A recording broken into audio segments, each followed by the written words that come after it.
In this video, I'll show you how to schedule a post in Canva. First, open Canva and sign into your account. Create a new social media design or open a post you've already finished. Next, click the Share button in the top right corner, then select Schedule. If you haven't connected your social media account yet, follow the prompts to link the platform where you want to publish your post.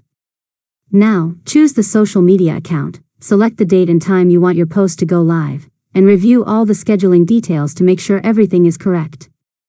After that, click Schedule to confirm. Canva will save your post and automatically publish it at the date and time you selected.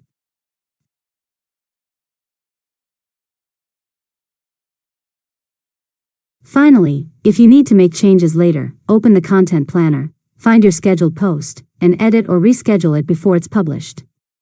And that's it. You've successfully learned how to schedule a post in Canva. If you found this tutorial helpful, make sure to subscribe to Learn Mode Lab for more tutorials.